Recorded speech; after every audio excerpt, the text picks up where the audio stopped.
The station was dying, not in some slow, poetic way, but in the harsh, mechanical rhythm of something long forgotten.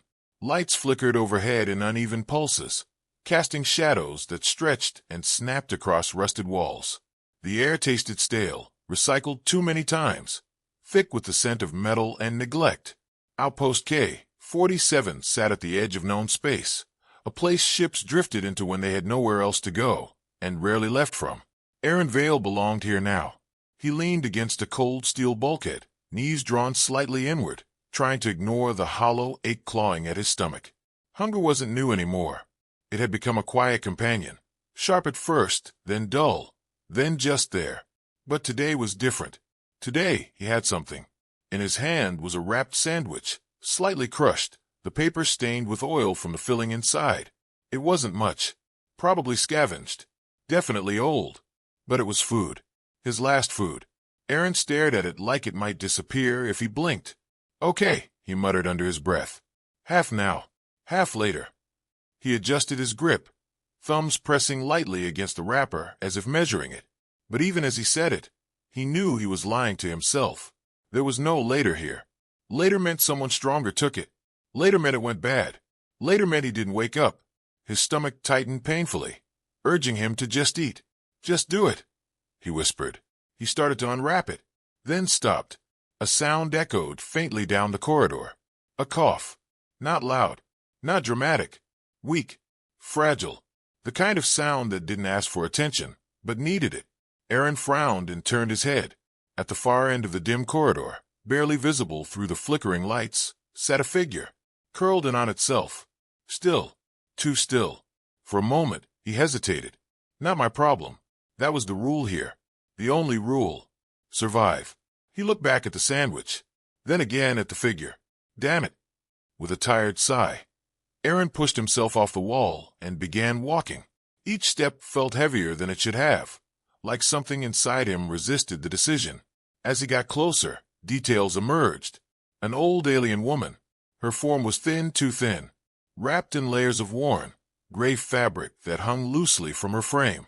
Her skin shimmered faintly under the broken light, like cracked crystal catching distant stars. Her breathing was shallow, uneven. She didn't look up as he approached, didn't react, just existed. Aaron crouched a few feet away, unsure. Hey, he said quietly. No response. He shifted closer. Hey, you okay? The question felt stupid the moment it left his mouth. Of course she wasn't okay. After a long pause, she moved. Slowly, painfully, her head lifted, and her eyes met his. Aaron froze. They weren't what he expected. Not clouded, not weak. Deep, endless, like looking into something far older than the station, older than anything he understood.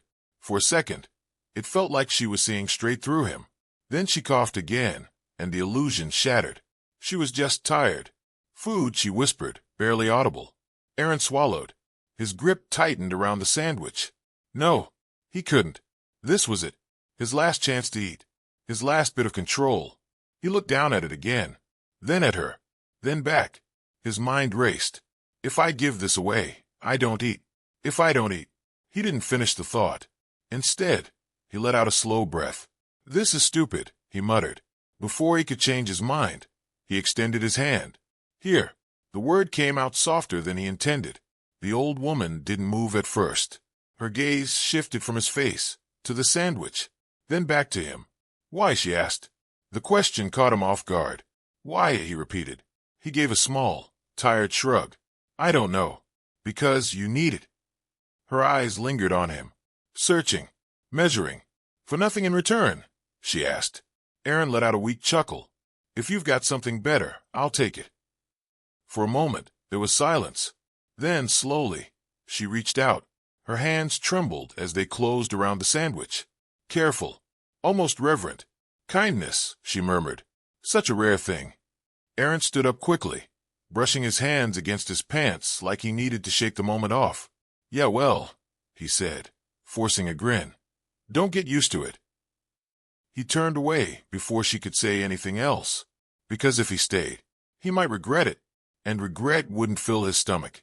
As he walked back down the corridor, the hunger hit harder than before, sharper, like his body was punishing him for the choice.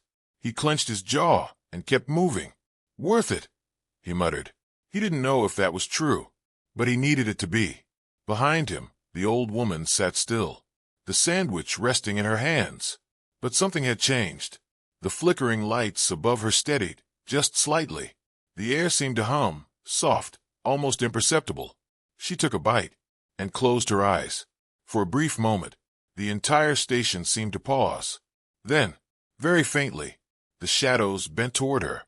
Aaron woke to chaos, not the usual distant shouting or clanking pipes that echoed through Outpost K-47, but something louder, sharper, urgent. Alarms.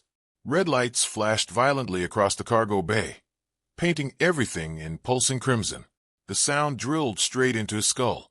"Warning! Unidentified vessels entering sector. All personnel." The announcement cut off in a burst of static. Aaron groaned, pushing himself up from the cold floor.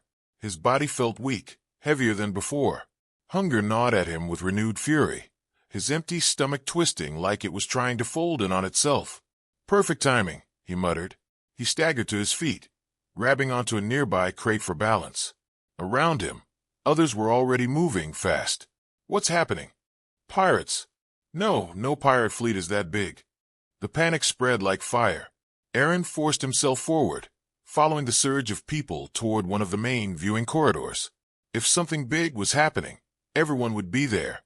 By the time he reached the viewport, the entire world seemed to stop. Space, normally an endless, empty black, was filled. Ships, not dozens, not hundreds, thousands. They stretched across the void like a living ocean of metal and light, their formations impossibly precise.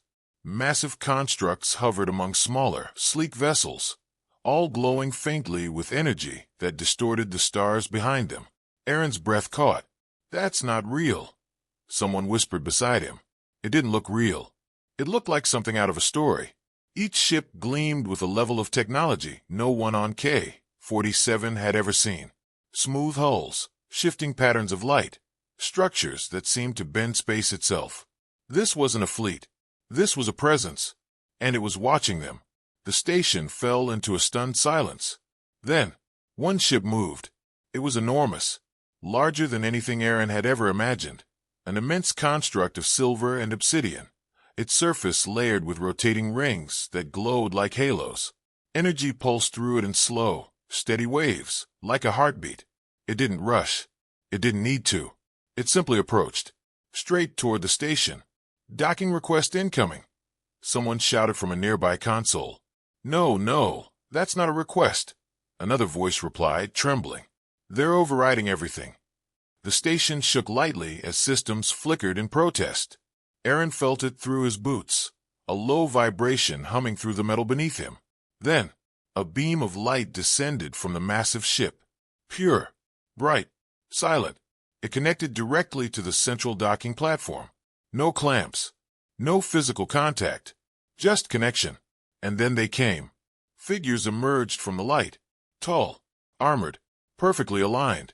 Their forms were humanoid, but larger, each one radiating a quiet, overwhelming authority. Their armor shimmered with the same strange energy as the ship's, smooth and seamless, with no visible joints or weaknesses. They didn't rush. They didn't speak. They simply walked, and the station parted for them. People backed away instinctively, pressing themselves against walls, lowering their gazes. Even the station guards, armed and usually arrogant, stood frozen, unsure if raising a weapon would mean instant death. Aaron didn't move. He couldn't. Something about them held him in place. The figures advanced through the corridor with precise, synchronized steps. Then, they stopped, right in front of him. Aaron blinked. His voice felt small, useless. "Hi." No response. One of the armored beings stepped forward, its head tilted slightly, as if confirming something. Then it spoke. Its voice wasn't loud, but it filled the space completely, layered with tones that didn't sound entirely natural. "The subject has been located." Aaron frowned. "Subject," he echoed. A strange feeling crept up his spine. "Wait, what subject?" Before he could finish, the figure dropped to one knee. The sound of metal meeting metal rang out sharply. Aaron froze. What are you doing? Behind the first, the others followed. One by one, every single armored being knelt. The corridor filled with the echo of synchronized movement. Gasps erupted from the crowd. What is happening? They're bowing. Who are they bowing to? Aaron looked around wildly. There was no one else. Just him. That's not me, he said quickly. You've got the wrong guy. But the lead figure raised its head slightly and spoke again, to the one who gave without expectation. A pause. Then, we stand in service. Aaron's heart pounded. No, this is a mistake. But deep down, something clicked. A memory. A flicker. The corridor. The old woman. The sandwich. No way, he whispered. And then, the air changed. The light dimmed, not from failure, but from something greater. The crowd fell silent, because someone else had arrived. She stepped forward from behind the kneeling figures. The same presence, the same eyes. But everything else was different. The frail, hunched form was gone. In its place stood something radiant. Her body seemed to glow faintly, her form whole, strong, and impossibly composed. The worn gray cloth had been replaced by flowing garments that shimmered like starlight itself. Her eyes, they burned now, not with weakness, but with power. Aaron stumbled back. You, his voice caught. You were hungry, she finished gently. Her lips curved into a faint, knowing smile. And in that moment, every instinct in Aaron's body screamed the same truth. This wasn't just some powerful being. This was something far beyond it. The kneeling figures lowered their heads even further. The entire station seemed to bow with them. And Aaron, the boy who had given away his last meal, stood alone before her, realizing, far too late, that nothing about yesterday had been normal. The silence felt heavier than gravity. Aaron couldn't move, couldn't think. All he could do was stare. You, he said, his voice barely holding together. You were dying. The woman, no, the being, tilted her head slightly, as if considering the word. Dying, she repeated softly. A faint smile touched her lips. I was observing. The word sent a chill through him. Around them, the armored figures remained kneeling, perfectly still. Not one of them shifted. Not one dared to speak. Even the station itself seemed to have gone quiet, as if it, too, understood something monumental was happening. Aaron swallowed hard. That's not funny, he said. You looked like you hadn't eaten in days. I had not, she replied. That stopped him. What? Her gaze met his again, deep, endless, impossible. I chose to experience what your kind calls lack, she said. To walk unseen, unprotected, to understand what remains of compassion in a galaxy that has forgotten it. Aaron's mind struggled to catch up. You're telling me, he said slowly. This was all some kind of test? A ripple passed through the kneeling figures at his tone, but none of them rose. The woman took a step closer. No, she said gently. Not a test. Her eyes softened, just slightly. A search. The word hung in the air. For what? Aaron asked. For someone who would give when they had nothing left to give. The answer hit harder than he expected. Aaron shook his head immediately. No, there's got to be others. People with actual resources. People who can help. There are many who give when they have abundance, she said. Another step closer, but very few who give when it costs them everything. Aaron looked away. His chest tightened, not from fear this time, but something else, something uncomfortable. I just gave you food, he muttered. It's not like I saved your life. The woman stopped in front of him, close enough that he could feel a faint warmth radiating from her, like standing near a quiet star.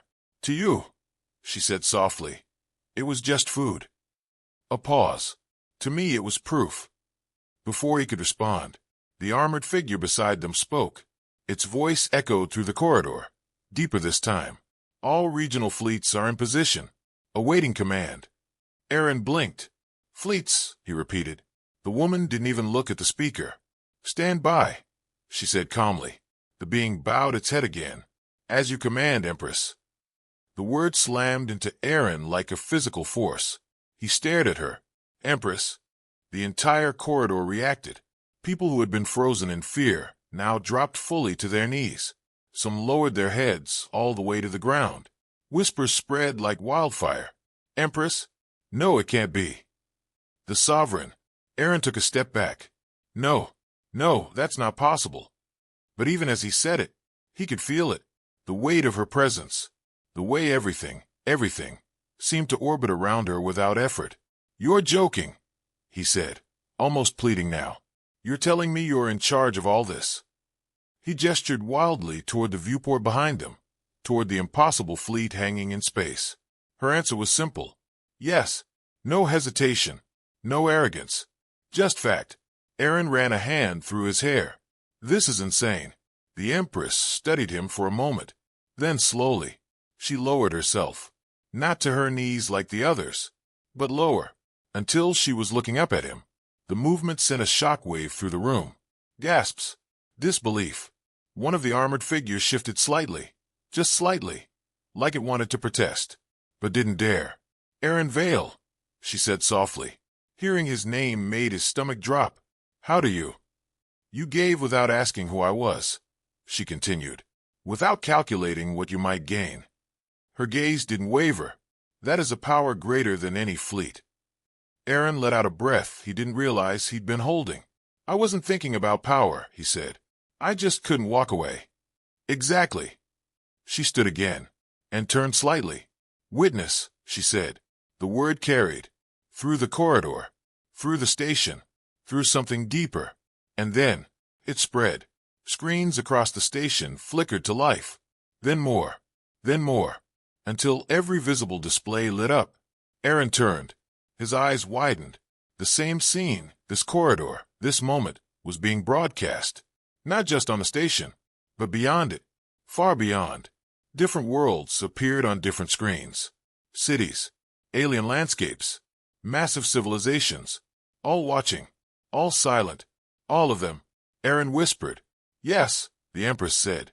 They are watching the moment the galaxy remembers what it has lost. Aaron's throat went dry. This is too much, he said. This isn't. But before he could finish, the Empress raised her hand, and the fleet outside moved. Not aggressively, not violently, but deliberately. Ships shifted formation, aligning in perfect synchronization. Then, one by one, they powered down their weapons. Across every screen, across every world, a message spread without words. Peace. Aaron stared. You did that because of me?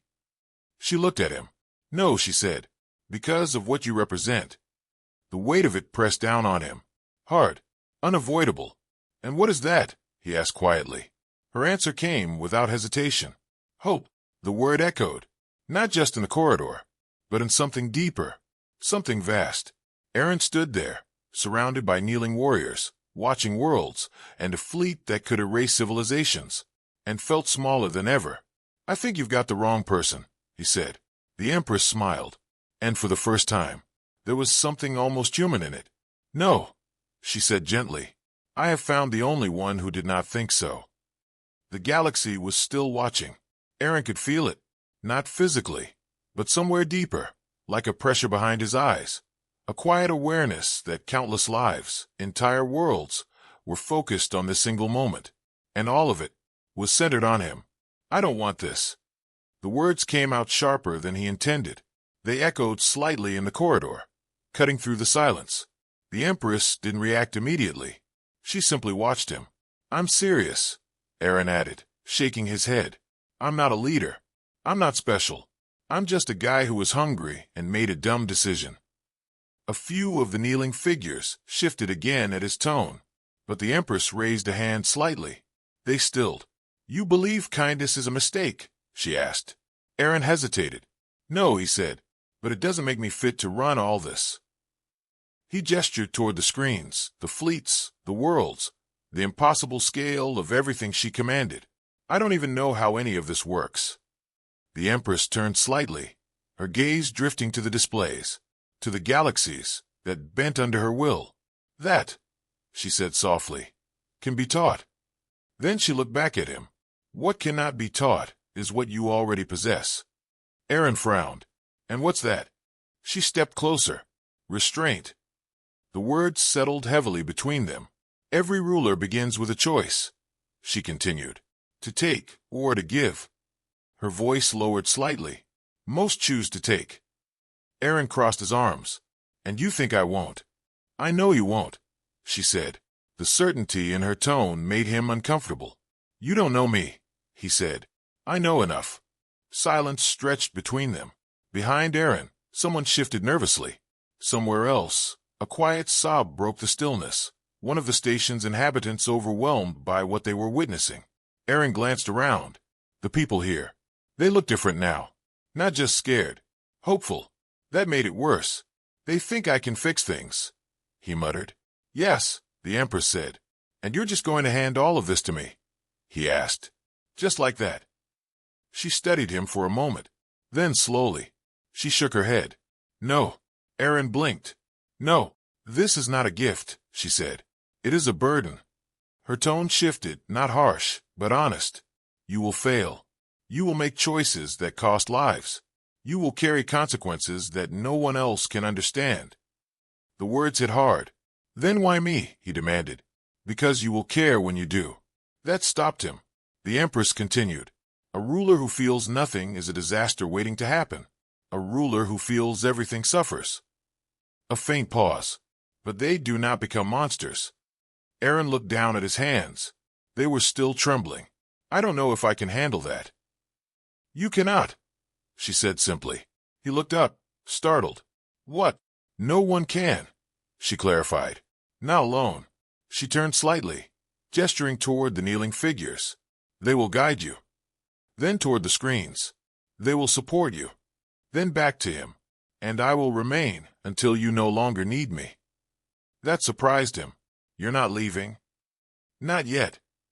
Aaron exhaled slowly. That helped a little, but not enough. He turned away, pacing a few steps, trying to think. This is insane, he muttered again. Yesterday, I was starving on a dead station. Today I'm supposed to what? Decide the fate of entire planets. Yes. He stopped. That's not comforting. A faint smile touched her lips. It was not meant to be. Aaron ran a hand over his face. He felt exhausted, overwhelmed, trapped. What happens if I say no? He asked quietly. The question lingered. The entire corridor seemed to hold its breath again. The Empress didn't hesitate. You walk away, she said. That's it, he asked. That is all. No consequences. No forcing me into it. No. Aaron searched her face. There was no deception. No hidden threat. Just truth. And everything stays the same. He pressed. She paused. Not long, but long enough. No, she said. His chest tightened. What does that mean? It means the galaxy continues as it is, she replied. Conflicts unresolved. World suffering. Power remaining in the hands of those who value it most. Her gaze didn't waver. It means nothing changes. That hit harder than any threat could have. Aaron turned slowly, looking again at the screens, at the broken station, at the people watching him like he was something more than he was. He thought about the hunger, the cold, the way no one helped anyone because no one could afford to. Then he thought about yesterday, about how easy it would have been to walk away. He clenched his fists. If I say yes, he said slowly, I can actually help them? Yes. Not just here. Everywhere. He let out a shaky breath. That's a lot of pressure. Yes. Another pause. Then, and you're sure I can do it? For the first time, the Empress didn't answer immediately. Instead, she stepped closer. Close enough that the noise of the world faded. You will not always succeed, she said softly. His heart sank slightly. But you will try. Her eyes held his. And that is why you must. The silence returned. Heavy. Final. Aaron looked down one last time. At his empty hands. At the choice in front of him. Then slowly, he looked back up. Okay, he said. A whisper. But it carried. I'll do it. The moment the words left his mouth, everything changed. The moment Aaron said yes, the galaxy moved. Not slowly. Not subtly. Instantly. Across every screen. Every world. Every ship in orbit. Systems lit up in synchronized response. Orders cascaded through fleets faster than thought, transmitted across distances that once took years to cross. Aaron didn't understand how. He only felt it, a shift, like the universe itself had taken a breath and chosen a new direction. The kneeling figures around him lowered their heads even further. "By your will," the lead one said, its voice resonating like distant thunder. Aaron flinched. "Don't say that," he muttered. "I don't even know what I'm doing yet." The Empress stepped beside him, her presence calm against the storm unfolding around them. "You have already done the hardest part," she said. "What's that?" he asked. "You chose." Aaron didn't feel like that was enough. But apparently, the galaxy did. The first command. "Report," the Empress said. At once, the armored figure rose to one knee and extended a hand. A projection unfolded in the air between them, vast, layered, filled with symbols and data Aaron couldn't begin to process. 17 active conflicts identified within immediate jurisdiction, the figure reported. 5 famine-class planetary crises.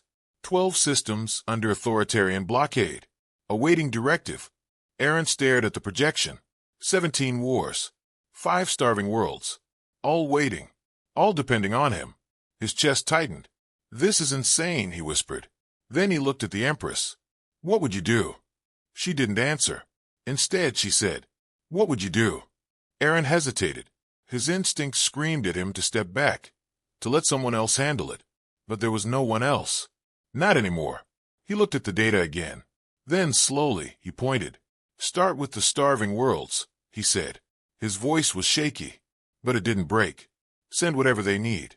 Food, medical support, infrastructure, whatever it takes." The armored figure didn't move. "Confirm priority override of all military operations." Aaron swallowed. "Yes." A pause. Then, "Confirmed."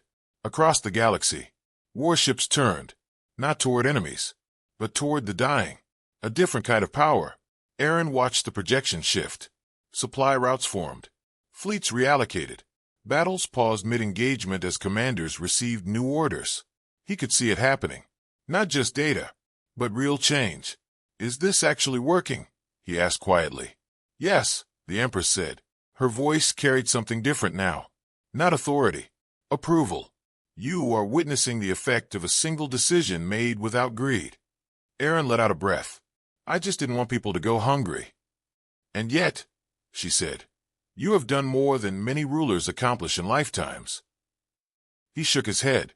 "It's not enough." The words surprised even him. He looked at the projection again. "There's still wars. Still people suffering." "Yes," she said. "There always will be." That wasn't comforting, but it felt real. Aaron nodded slowly. "Then we keep going." The Empress smiled. The bridge of the infinite. Hours later, though time felt meaningless now, Aaron stood on the bridge of the flagship, the largest ship in the fleet, the center of everything. A transparent viewing field stretched before him, revealing the vastness of space, alive now with movement, purpose, direction. Ships flowed like currents across a cosmic ocean, each one carrying orders, each one carrying change. Aaron leaned forward slightly, resting his hand against the barrier. "This used to feel so big," he said quietly. "And now?" the Empress asked. He thought about it. "Now it feels like responsibility." She stepped beside him. "That is what it has always been." He glanced at her. "Why didn't anyone else see it that way?" "They did," she said. "Once." Her gaze drifted outward. "But power has a way of changing perspective."